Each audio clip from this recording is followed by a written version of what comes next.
undoubtedly Donald Trump. This plays right into his sweet spot. He was the one who moved the embassy to Jerusalem when everybody told him that it would provoke riots. It didn't.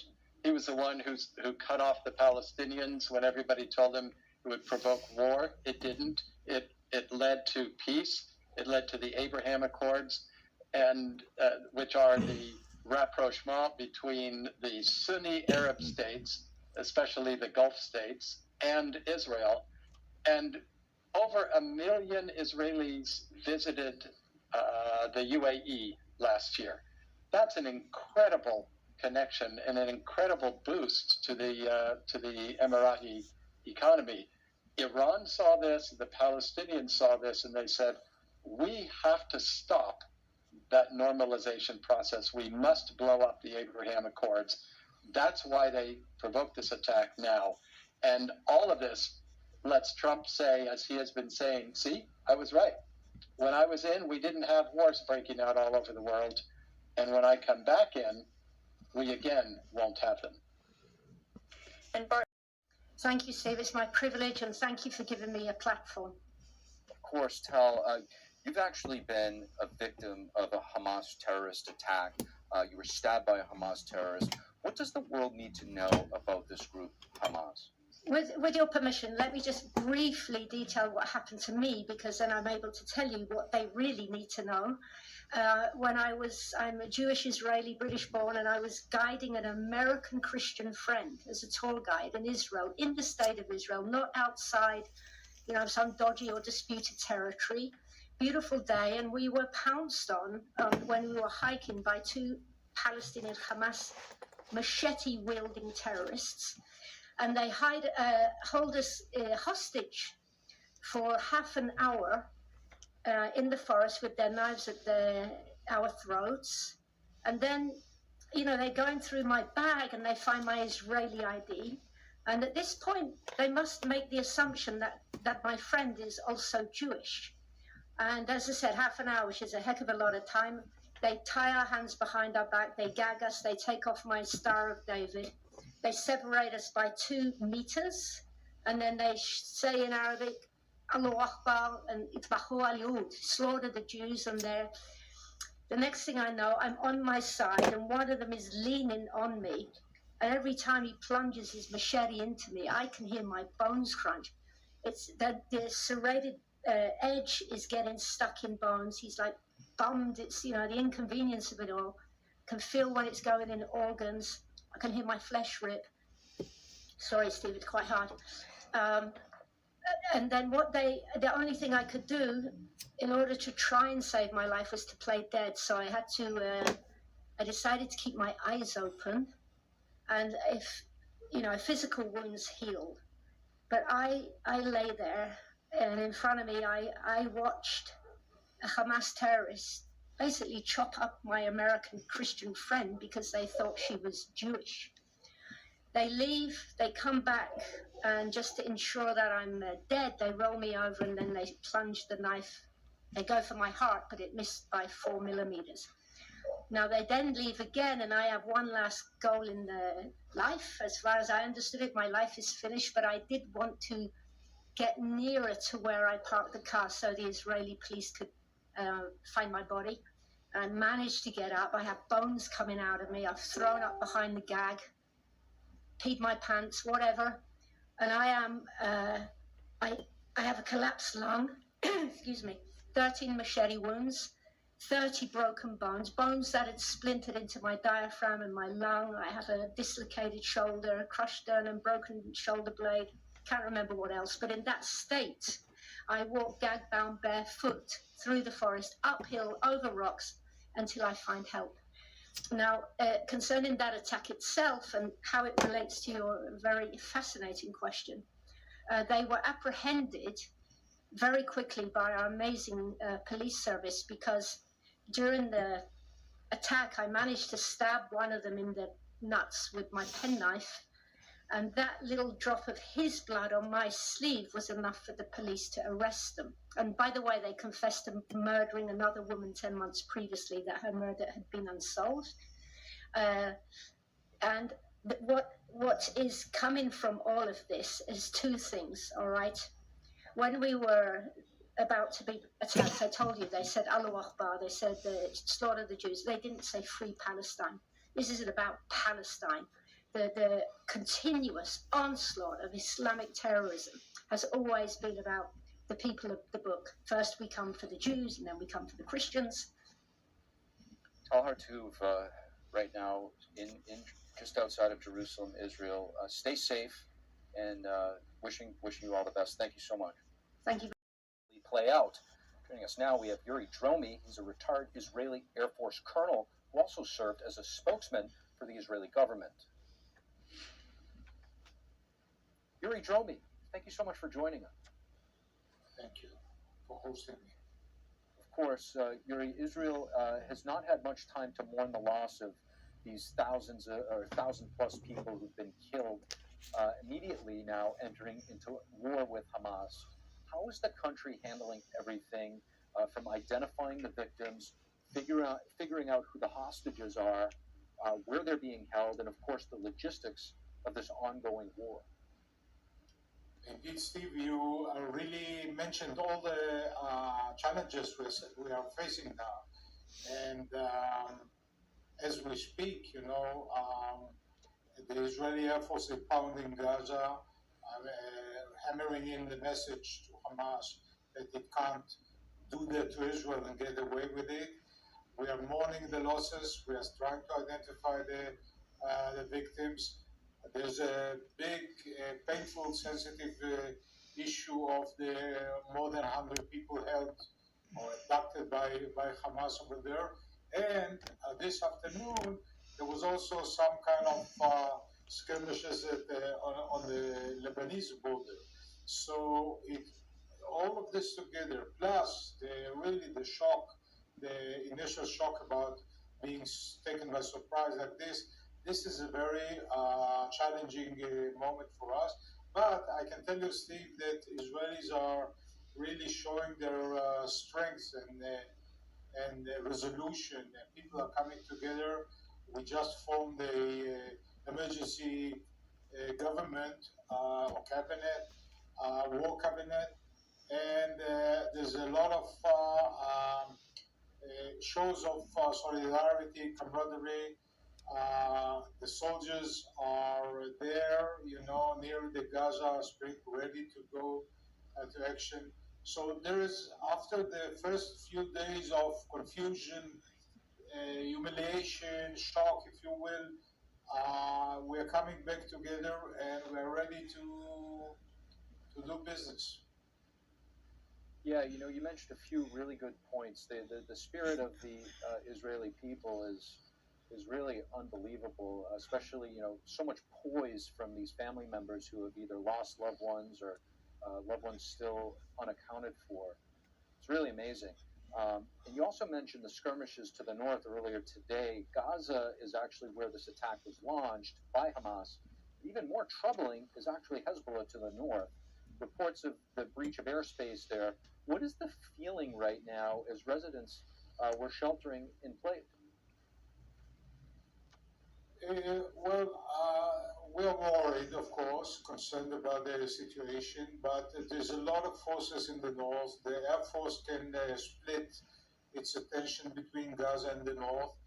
Plus, one must mention the great armada that is reaching our shore, the American aircraft carrier and the rest of the fleet, which, by the way, warmed the heart of every Israeli here. I mean, this is this gesture of solidarity with Israel really warms the heart, and we will never forget that America was there for us at this time of need. But yes, we're looking at the north. I don't know really, but my assumption is that this is a master plan by Iran, starting with Gaza, see how it happens, maybe sucking Israel into the Gazan quagmire, And then stage 2 is Hezbollah, and then maybe stage 3 with Iran. I think the immediate and harsh response of the Israeli Air Force, Israeli Defense Forces, and more to come, really deter Hezbollah. And by the way, Nasrallah, the secretary of Hezbollah, is still licking the wounds of 2006. This was 17 years ago, but still he provoked the wrath of Israel, and he's still hiding in his bunkers since. So I think the resolution of Israel to really hammering the message to Hamas in Gaza, you can't do that to us, and get away with it, will also deter Hezbollah. Yuri Dromi, joining us from Israel. Really appreciate you. Thank you. Stay safe. Thank you, Steve. Thank you. That is all for this evening. I'm Steve Lance, and have a nice evening. 75-year-old Ada Sagi has been missing after the terrorists raided the kibbutz where she lived. We know that on the 7th of October, which is Saturday, first thing in the morning, she was on the phone saying that she hear a lot of noise and she understand what's going on outside, and she's going into the safe room. There is no official word about what happened to her, while Sagi believes she was abducted. He's struggling now to comprehend the magnitude of the attacks and what it says about any supposed rules of combat, with elderly people and babies taken away as hostages. Sagi said he hopes that when the terrorists come face to face with those they have taken, they will see them not as a Jew or an Israeli, but as humans. And in the end of the day, when you sit with them in the same room, under the same circumstances, they will be humans. And they will see that these humans are actually in the mid-70s, in the mid-80s, and babies. His mother was born in Israel, the daughter of Holocaust survivors from Poland. She has been living in the kibbutz for 57 years, built on the ideals of equality and humanity. She was the headmistress of the regional school for many years, and she was in charge of the Arabic-speaking programs in the south of Israel for years. Her main vision was that communication is the key for coexistence and living in good neighboring. Israel has vowed to take mighty revenge for the killing of over 1,200 people, while Hamas has warned they will kill a captive for each home in Gaza hit without warning. Sagi has a message to the two sides. Old keys never open new doors. We know exactly what will happen. We've been there, and there is, maybe new weapons and new tactics and new way of flexing muscles. We know where that will end. He hopes the in Israeli retaliatory airstrikes, according to Palestinian officials. Israeli volunteers prepared wreaths for the funerals. The least we can do is do something like this. The Israeli military released a video on Wednesday saying it shows airstrikes on Hamas targets in Gaza from land, air, and sea. A spokesperson for the Israeli Defense Forces said Hamas uses civilians as shields. What I want to tell you is that no, that isn't a civilian building. It is a legitimate military target. And why is that? Because Hamas locates all of their offices, headquarters, their research and development, and all of their other military assets, if it's above ground, they locate themselves in civilian buildings. Adding to the complexity, Israel now faces attacks from its northern bordering territories, including both Lebanon and Syria. Israeli forces responded with artillery fire to both countries, according to a statement released by the IDF via the Jerusalem Post. However, on Wednesday, the new chairman of the Joint Chiefs of Staff for the U.S. said there were no other participants in the war. I have not seen any indications of additional players that are going to get involved to the detriment of Israel. And this is one of the reasons we addressed our force posture. It's not only in support of Israel, but it's also to deter future action. The King of Jordan and the Crown Prince of Saudi Arabia have both expressed support for Palestine, calling the cause, quote, just. Our compass will remain in Palestine. We will not shy away from defending its interests and its just cause until the Palestinian people recover their rights fully for our region. But it seems that residents in Gaza don't feel the support.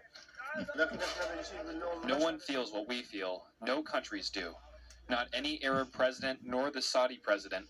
They are all liars. Those who say they stand with Gaza are liars. We do not blame the Jews.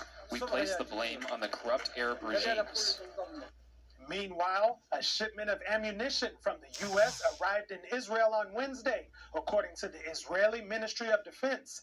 This comes after President Biden on Tuesday pledged support for Israel and issued a warning to anyone who may try to take advantage of the situation. Jason Perry, NTD News.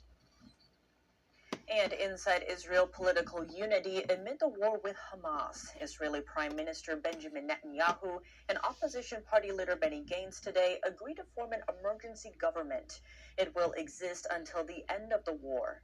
The two sides also agreed to form a war cabinet comprising Netanyahu, Gantz, who is a former defense minister, and incumbent defense minister Yoav Gallant. They will not promote any unrelated policy or laws during the fighting with Hamas in Gaza. Multiple groups are threatening to attack American military bases. That's if the U.S. gets involved in the fighting in Israel.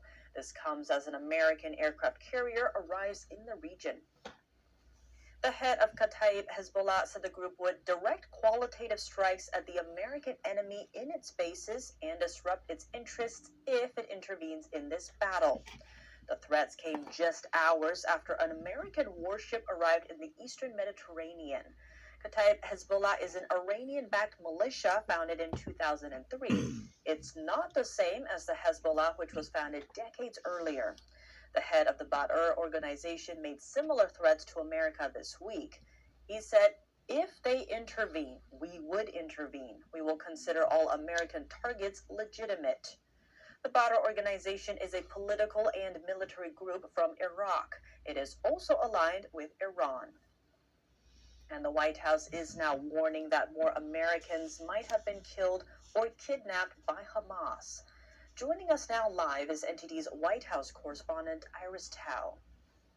Good evening, Iris. What is President Biden saying, and what are we doing to get American hostages back home? Good evening to you, Tiff. President Biden, in a speech this afternoon, confirmed that among those killed in Israel, there were at least 22 Americans. That's up from 14 that was just announced yesterday. In addition, there are now 17 Americans at least missing in Israel. And the White House says there are a handful among them who are believed to have been taken hostage by Hamas. President Biden, in his speech, again condemned Hamas and said that he has not given up hope about bringing these Americans back home. Let's take a look.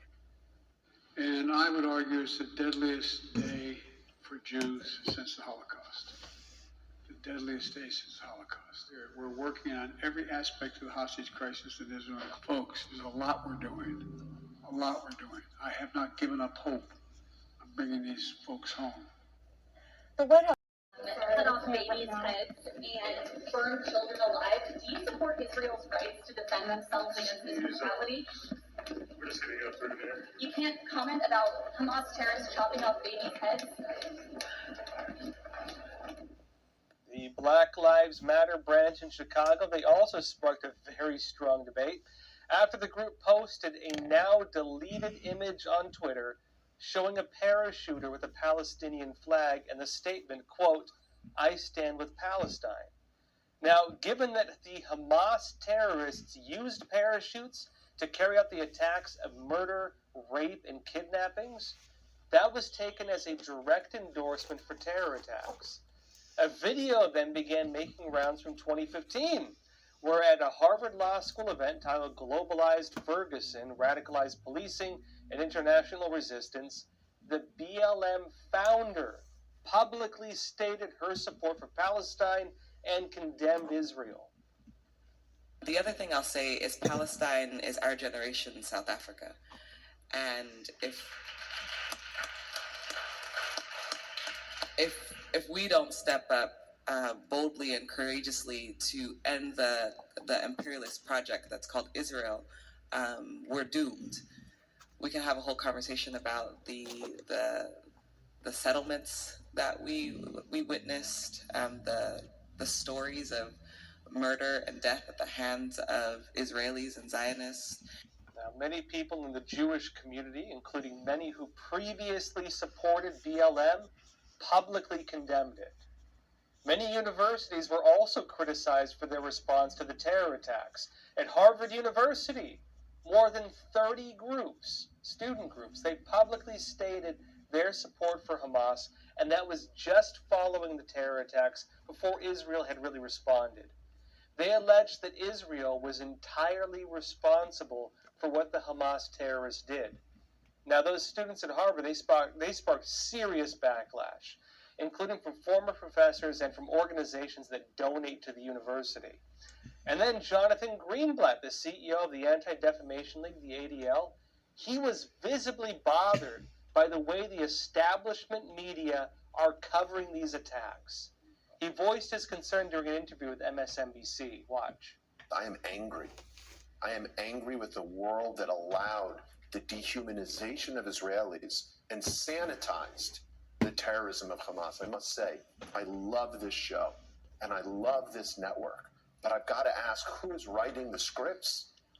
Hamas, the people who did this, they are not fighters, Jonathan. They are not militants, and I'm looking right at the camera. They are terrorists. It is a barbarian who rapes and brutalizes women, who kills children in front of their parents. Now, he goes on to list the many other atrocities that the Hamas terrorists committed. And he's not wrong either on how the media is covering this really across the whole establishment. The New York Times, they were exposed for editing an article to change the description of Hamas from terrorists to gunmen. Now, after they were criticized, they edited it back to terrorists. But it was alleged that not only them, but other news outlets as well had guidance to not describe Hamas as a terrorist organization. Now, all of this led to what looks like an introspection among some on the left. CNN even addressed it openly. Watch. These last few days have been a real eye-opening period for a lot of people, a lot of Democrats, a lot of progressives, in terms of anti-Semitism on the left. A lot of people who seem more shocked at dehumanizing language used by world leaders to describe Hamas than what Hamas actually perpetrated on Saturday. Now, in a very interesting move as well, many leaders who I would actually regard as relatively far left came out to condemn the comments and the actions from the more extreme factions on the left. Following the pro-Hamas and anti-Israel rallies in Canada, Canadian Prime Minister Justin Trudeau actually condemned the protests. He wrote on X, quote, "The glorification of violence is never acceptable in Canada by any group or in any situation. I strongly condemn the demonstrations that have taken place and are taking place across the country in support of Hamas." Attacks on Israel as well. Let's stand against the acts against terror, he said. Now, following the Democratic Socialists of America rally in New York City, where the protesters also openly praised the terrorist attacks against Jews, Mayor Eric Adams also condemned the terrorists. And he said this about the protests. At the time when innocent people are being murdered and children are being abducted in Israel, it is revolting that this group of extremists would support terrorism. I oppose this. The city of New York rejects this. And he was joined as well. New York Governor Kathy Hochul also denounced the protests, notably that had been organized by the Democratic Socialists of America. Now, I mentioned previously that President Joe Biden would be put in a very difficult position when it comes to narratives. His administration and many of his supporters, they have been condemning conservatives as extremists. They've been alleging there's rising anti-Semitism on the right. When it comes to Israel and Palestine, though, many in his party ironically side with Palestine, even when it comes to terror attacks. But Biden ended up actually taking a stand. In this moment of tragedy, I want to say to them and to the world and to terrorists everywhere that the United States stands with Israel We will not ever fail to have their back. We'll make sure that they have the help their citizens need and they can continue to defend themselves. Interesting as well. In saying that, Biden may have broken away from the more extreme elements of his party. Now, after the break, we'll be speaking with one of these survivors from the rave where the attacks began.